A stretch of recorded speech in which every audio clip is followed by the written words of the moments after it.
Esta es la historia de una madre que quiso darle a su hija una abuela y terminó enfrentándose a una mujer dispuesta a poner en riesgo la vida de su propia nieta para demostrar tener control. Amaba casi todo de mi esposo, pero desde el inicio hubo una excepción clara y persistente: su madre. La primera vez que la conocí fue el mismo día de nuestra boda, justo después de la recepción, cuando se me acercó usando un vestido blanco roto con lentejuelas que parecía más propio de una gala que de una invitada. Se presentó con una actitud invasiva y una afirmación que marcó el tono de nuestra relación, dejándome claro que, en su mente, nadie podría conocer a su hijo mejor que ella.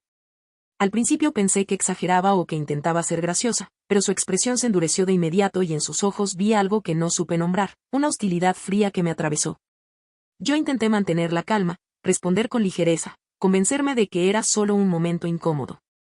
Ella no hizo esfuerzo alguno por seguir, simplemente se alejó como si ya hubiera dicho todo lo necesario. Mi esposo notó mi incomodidad y se ofreció a intervenir, incluso a sacarla del evento, pero me negué. Yo quería creer que con el tiempo nos llevaríamos bien. Mis padres me tuvieron tarde y ya habían muerto de vejez, así que me aferraba a la idea de que mi futura hija tendría una abuela presente. Nunca imaginé que esa misma mujer sería un peligro para ella. Un año después nació nuestra hija Nila y yo me dediqué por completo a cuidarla mientras mi esposo nos sostenía. La amábamos con una devoción absoluta. 4 años más tarde, mientras preparábamos con ilusión las invitaciones de su cumpleaños usando crayones rosados, le pregunté si quería invitar a alguien más y mencionó con entusiasmo a su abuela. Hasta entonces solo se conocían por videollamadas, llamadas en las que mi hija me pedía mantequilla de maní pese a ser mortalmente alérgica, y en las que mi suegra siempre minimizaba el riesgo y cuestionaba mi forma de criarla. Eso hacía que Nila me viera como injusta. Yo no quería ser una mala madre. Y por eso, a pesar del miedo, cedí y la invité. El día de la fiesta, mi suegra apareció con un pastel de cumpleaños casero, bocaditos y cupcakes. Por un instante me sentí conmovida. De verdad creí que estaba intentando arreglar nuestra relación y hacer algo bonito por Nila. Esa ilusión duró apenas segundos. Apenas la dejé pasar, vi dentro de la bolsa de bocaditos un paquete grande de reses y sentí como el estómago se me cerraba. La llevé de inmediato al jardín delantero y revisé el pastel con cuidado. Bastó acercarlo a mi nariz para confirmar lo que ya sabía: contenía mantequilla de maní. Le di una única opción y fui completamente firme. Intentó ignorarme y avanzar como si no hablara en serio, pero la detuve y la obligué a volver a su auto. Regresó sin nada. Decidí no decirle nada a mi esposo para que el día siguiera siendo de Nila y no de ella, así que me limité a vigilar cada movimiento. El resto de la fiesta fue normal: envolturas rosadas, música infantil, risas, sombreros y caos dulce. Hasta el final. Entonces Nila empezó a llorar.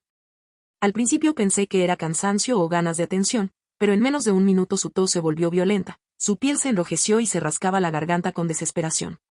Todo se volvió borroso mientras llamaba a emergencias con las manos temblando. Los paramédicos lograron salvarla y confirmaron lo evidente: alguien le había dado maní. Las miradas acusadoras de los otros padres me atravesaron mientras respondía preguntas sobre negligencia. Al final me dejaron ir, pero la duda ya estaba sembrada. Esa noche nos sacaron del grupo de padres y mi teléfono se llenó de mensajes de rechazo. Lloré hasta quedarme sin fuerzas, convencida de haberle fallado a mi hija. Mi esposo bloqueó a su madre y prometió que no volvería a verla. Creí que todo terminaría ahí. A la mañana siguiente, los golpes en la puerta anunciaron a servicios de protección infantil. La trabajadora social irrumpió en mi casa, revisó todo y encontró un frasco de mantequilla de maní guardado fuera del alcance de Nila. Intenté explicarlo, intenté respirar, pero cada anotación suya se sentía como una sentencia. Revisó cada rincón, criticó el desorden mínimo, cuestionó nuestro hogar. Antes de irse, me dejó una tarjeta y una advertencia velada. Me quedé de pie, temblando, entendiendo que mi vida acababa de romperse por completo. Después de que la trabajadora de servicios de protección infantil se fue, llamé a Sacha a su trabajo con las manos todavía temblando. Regresó de inmediato y, mientras intentábamos recomponernos, entendimos lo que había pasado. Su madre había llamado a servicios de protección infantil usando su propio nombre, fingiendo ser una persona externa preocupada por la seguridad de Nila. La idea me quebró por dentro. No era paranoia, no era un error, estaba intentando quitarnos a nuestra hija. Sach reaccionó con una firmeza que nunca antes le había visto y contactó a un abogado sin dudarlo. Esa noche fue interminable. No dormimos. Cada pocos minutos nos levantábamos a comprobar que Nila respirara bien, como si el peligro siguiera rondando la casa. Al día siguiente recibí un mensaje de una mamá del colegio. Me contó que había visto a mi suegra dándole algo a Nila desde su bolso mientras yo cortaba el pastel. Sentí que el mundo se me apagaba. Todo encajó de golpe. Lo había hecho a propósito. Había puesto en riesgo la vida de su propia nieta. Esa noche, mientras miraba a Nila dormir tranquila, hice una promesa silenciosa que me quemó el pecho: la protegería a cualquier costo. A la mañana siguiente desperté agotada, con los ojos hinchados, y encontré a Sach en la cocina haciéndola reír como si nada hubiera pasado. Por un instante todo pareció normal, hasta que recordé la visita de servicios de protección infantil. Decidimos actuar. Documenté cada detalle de esa inspección invasiva y cruel hasta llenar 3 páginas. Presentamos una queja formal, aunque no confiaba en que sirviera de algo. Compré cámaras de seguridad para la casa y empecé a registrar cada aspecto de la vida de Nila, no por obsesión, sino por supervivencia. 3 días después, en el preescolar, sentí el cambio en las miradas, en los silencios incómodos, en la distancia repentina. Nila lo notó también. Esa tarde recibí una nota anónima, fría y calculada, firmada solo con una L. Supe entonces que Linda no se había detenido. Había encontrado la manera de alcanzarnos a través de la escuela. Ese fin de semana llevamos a Nila al parque con la esperanza de devolverle un poco de normalidad. Ella corría y reía en el área de juegos cuando vi un auto estacionado al otro lado de la calle. Reconocí de inmediato el Lexus plateado de Linda y sentí un frío seco recorrerme el cuerpo. Tomé a Nila en brazos y se lo señalé a Sach, convencida de que nos estaba observando. Él caminó hacia el auto con decisión, pero arrancó antes de que pudiera acercarse. Al llegar a casa encontramos un mensaje de voz en el teléfono fijo. Linda decía que solo estaba revisando a su nieta desde la distancia, que el parque era peligroso y que servicios de protección infantil podría interesarse por nuestras decisiones como padres. Sach borró el mensaje con una rabia que le tensaba el rostro y decidió volver a llamar al abogado. La semana siguiente fue extrañamente tranquila, y esa calma me resultó inquietante. El miércoles recibí una llamada del preescolar durante la siesta.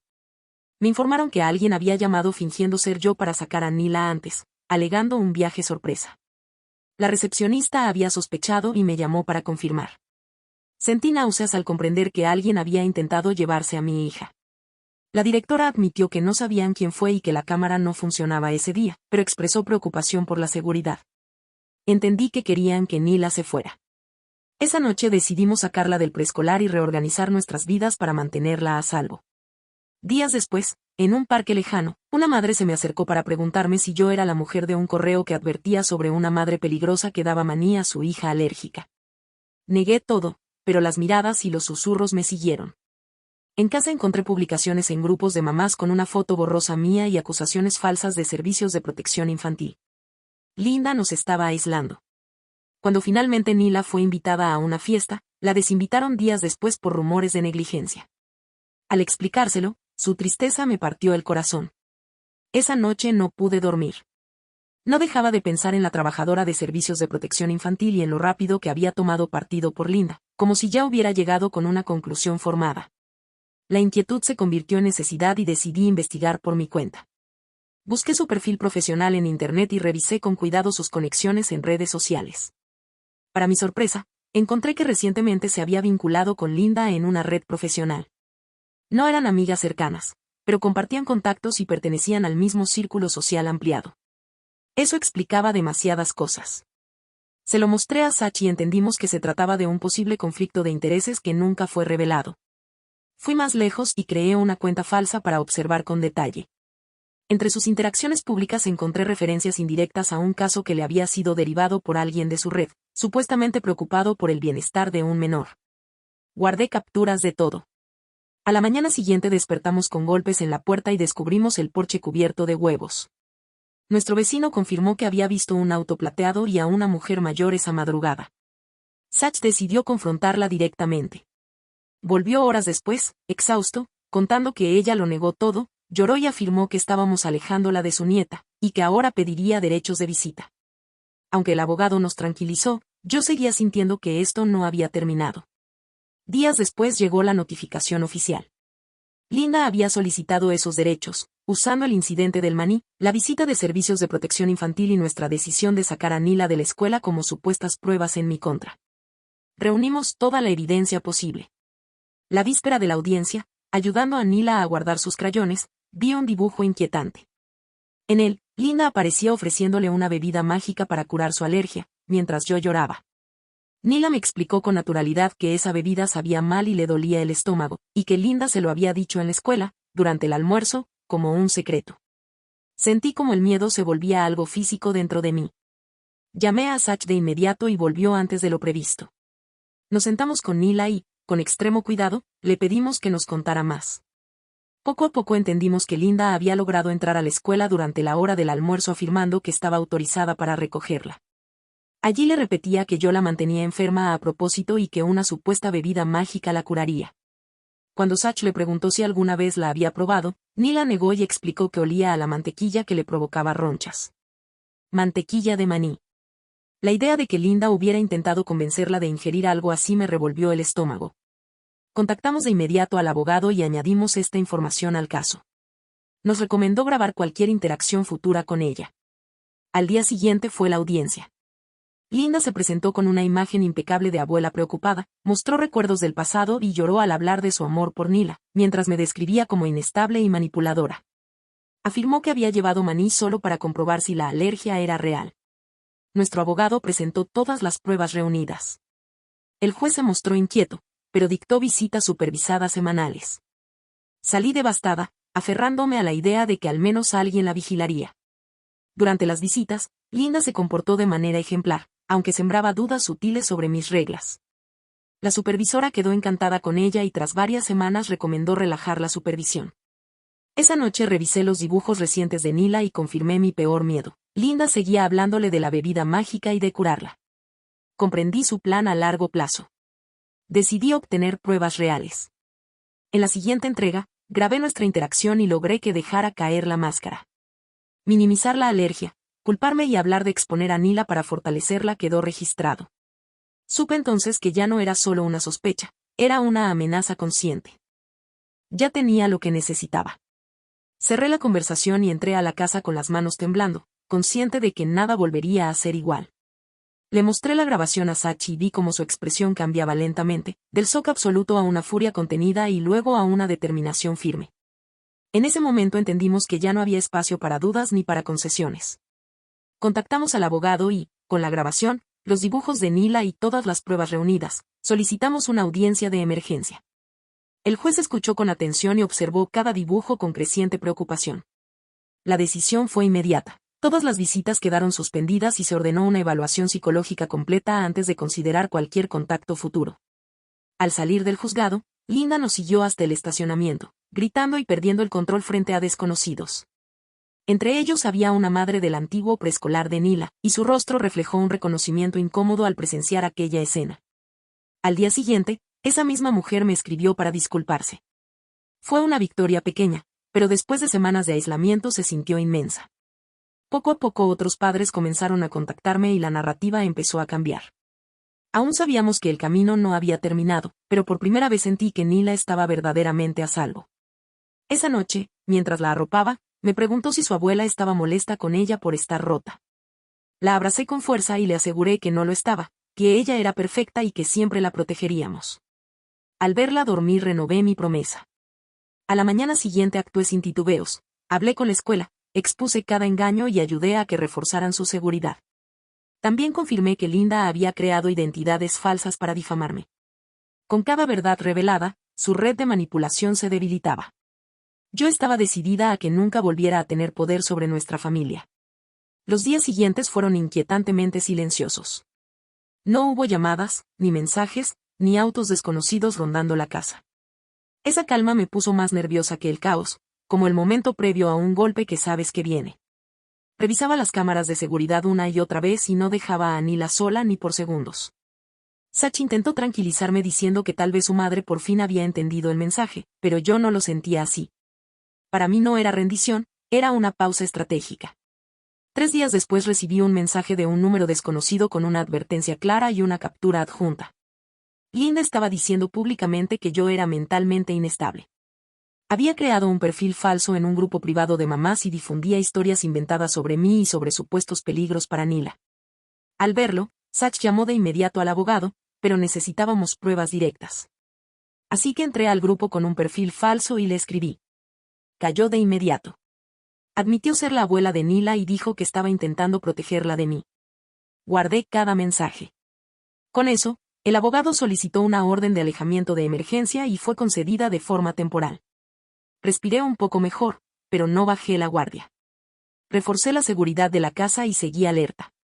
Días después, en el supermercado, una madre del antiguo preescolar se acercó para disculparse y advertirme que Linda estaba diciendo que yo tenía un trastorno grave y que inventé la alergia de Nila. Otra vez supe que no había terminado. Reunimos más declaraciones y pruebas. El día de la audiencia por la orden de alejamiento llegué temblando, con todo en orden. Nuestro abogado nos aseguró que el caso era sólido. Yo solo pensaba en una cosa, mantener a mi hija a salvo. Linda llegó justo antes de que iniciara la audiencia con una imagen cuidadosamente construida, traje gris conservador, cabello recogido con rigidez, el gesto ensayado de respetabilidad. Su abogado, impecable y distante, parecía más preocupado por el tiempo que por las personas. Cuando comenzó la audiencia, nuestro abogado presentó cada prueba con orden y claridad. El juez escuchó con atención, pidió precisiones y, al reproducirse la grabación en la que Linda hablaba de arreglar la alergia de Nila, vi cómo su semblante se endurecía. Luego intentaron retratarla como una abuela injustamente apartada y a mí como una madre inestable que exageraba una supuesta alergia para controlar a los demás. Incluso intentaron usar mi historial de ansiedad posparto, algo breve y tratado, como si definiera mi capacidad para criar. Nuestro abogado objetó y el juez coincidió en que aquello era irrelevante frente a la evidencia concreta.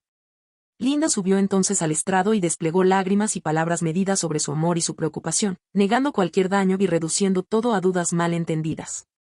La contrainterrogación fue directa. Se expuso la grabación, se mencionó la bebida mágica y apareció un recibo que probaba la compra de mantequilla de maní antes de una visita supervisada. La tensión creció hasta que su máscara se resquebrajó y, en un arrebato, justificó la exposición al alérgeno como una forma de fortalecer a los niños. El silencio en la sala fue absoluto. Tras un breve receso, el juez dictó una orden de alejamiento permanente para protegernos, fijó distancias claras y exigió una evaluación psicológica antes de cualquier reconsideración. Sentí un alivio profundo. Cuando Linda reaccionó con furia, el juez la contuvo. Por primera vez, la verdad había quedado expuesta y nuestra seguridad, reconocida. Al salir del juzgado sentí que me quitaban un peso inmenso del pecho. Sach caminaba a mi lado en silencio, aliviado pero también cargando una tristeza profunda por lo que había pasado con su propia madre. Yo sabía que había intentado todo para que funcionara y que nada de esto era culpa nuestra. Recogimos a Nila en casa de mi amiga Ana, donde había pasado la tarde sin saber nada del juicio. Corrió hacia nosotros con un dibujo en la mano, éramos solo los tres, de pie frente a nuestra casa, sonriendo. Ese papel sencillo me recordó exactamente por qué habíamos luchado tanto. Esa noche, cuando Nila se durmió, hablamos con calma y decidimos mudarnos, empezar de nuevo en un lugar donde Linda no supiera cómo encontrarnos y donde nuestra hija pudiera crecer sin miedo. En las semanas siguientes encontramos una casa en un pueblo cercano y cambiamos a Nila de preescolar, eligiendo uno con protocolos estrictos y un cuidado real por su alergia. El día de la mudanza fue agotador y emocionante a la vez. Nila se enamoró de su nuevo cuarto y yo sentí alivio al tener una cocina segura y espaciosa. Cuando tocaron el timbre por primera vez, el miedo me paralizó, hasta que vimos que eran los vecinos dándonos la bienvenida con una canasta libre de frutos secos. Ahí entendí cuánto estrés había estado cargando. Con el tiempo Nila floreció, hizo amigos y dejó de sentirse diferente. Supimos que Linda decía que nos habíamos ido muy lejos y decidimos no corregirla. Meses después, al conocer a una mujer del vecindario que también había huido de Linda, confirmé algo doloroso pero liberador, no habíamos sido los primeros ni los culpables. Todo había nacido de ella, no de nosotros. 6 meses después de la mudanza celebramos el 5º cumpleaños de Nila en nuestra nueva casa. Fue una fiesta pequeña y sencilla, rodeada solo de niños nuevos y sonrisas genuinas. Había globos rosados llenando el patio y un pastel sin frutos secos que preparé con mis propias manos, cuidando cada detalle. No hubo tensión, ni miedo, ni vigilancia constante. Tampoco hubo emergencias ni miradas acosadoras. Y, sobre todo, no hubo rastro de Linda. Mientras observaba a Nila correr, reír y jugar con total libertad, sentí una paz profunda que no había experimentado en mucho tiempo. Habíamos logrado protegerla de alguien que debía amarla, pero que había intentado dañarla de la peor forma posible.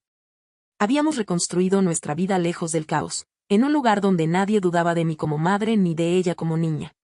Nila estaba segura, estaba sana y estaba feliz, y eso lo era todo. Esa noche, cuando la casa volvió al silencio y Nila quedó dormida abrazando su nuevo unicornio de peluche, Sach y yo nos sentamos juntos en el porche trasero. El cansancio se mezclaba con el alivio y con una sensación de logro que nos envolvía por completo. Miré el cielo despejado mientras aparecían las estrellas y sentí como el peso que había cargado durante meses finalmente desaparecía. Habíamos atravesado el miedo, la culpa y el aislamiento, y aún así salimos adelante. Linda ya no formaba parte de nuestras vidas. Por primera vez desde que todo comenzó, supe con certeza que nuestra familia estaba a salvo y que ese capítulo oscuro había quedado definitivamente atrás.